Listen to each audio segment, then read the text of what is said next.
First of all, we would like to thank you, TDC, for coordinating this. I think it provided opportunity for all the players within this ecosystem actually to come together. To me, this opportunity actually is great, and it comes at the right time.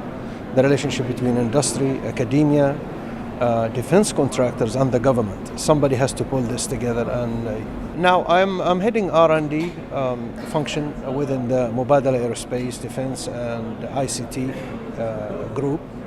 And our goal is to create strategy or develop a strategy for the technologies required for our assets on the ground. The idea is that we have started some capabilities, and these capabilities have to continue to grow in order to be competitive in the marketplace. And one lever of competition or competitiveness is R&D. And when we talk about R&D, we're talking about the practical R&D aspect of it. Even though, as you probably picked from the presentation, this is really a pipeline where everybody has to contribute into that, from academia to industry to the assets on the ground.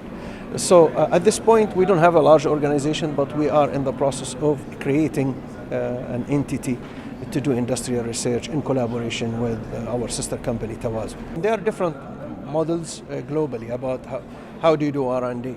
I think probably we're gravitating towards a model where it's a hub and spoke type of model, where sometimes it makes sense to actually centralize some R&D functions. Sometimes it doesn't make sense. Maybe you localize that within a specific area for several reasons. It could be because of that specific need, or because of security, or because of other things. So we're thinking about a flexible model where you have a hub that provides the systems and some technology development that benefit many people, but also there will be customized solutions in satellite centers that would reside either within universities or even within the assets themselves.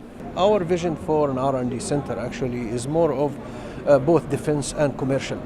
UAE is not big enough where you're going to have 5 or 6 different R&D centers. So if you get one model that can address actually multiple technologies or a platform technology that can be used in multiple applications, that's going to be the best usage for the investment. Now, in terms of defining the requirements, I think engagement with the end users in terms of defining their technology roadmaps is the first step, in my opinion. And that can happen through interactions, but also engagement through having people embedded within their engineering organizations. People who can actually be either interns or actually part of their structured organizations who can participate in programs with a linkage to this R&D center, where they know that their mission is to reduce these requirements. But I don't think there is one criteria that fits all. But eventually what you need is to have a linkage to that end user, regardless if it's the army or it is an asset on the ground or it's a maintenance organization, to get these requirements from them. I think that delineation between R&D and engineering is always a fuzzy area. The way I describe it is that what you do is you engineer technology solutions on programs, as simple as that. Engineering is the function that takes technology solutions and customize them or apply them to programs. To that end, there is a lot of innovation that has to happen at the R&D front in order to come up with these solutions. But if you don't have a group who can take these functionalities and design them in terms of requirements on an actual end product, then there is no value for your technology. So this is, to me, is the relationship between R&D and engineering.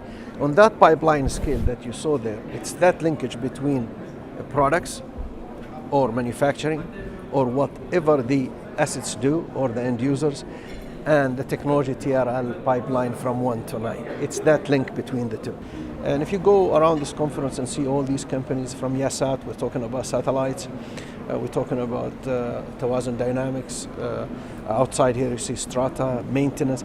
These technical challenges, in my opinion, the excitement about that is the best attraction for UAE nationals. That's one item. Another thing is that involvement with our partners, let's say make this more of a global relationship.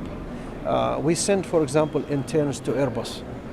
They are integrated within Airbus programs, and they come back with a lot of knowledge on programs like A380.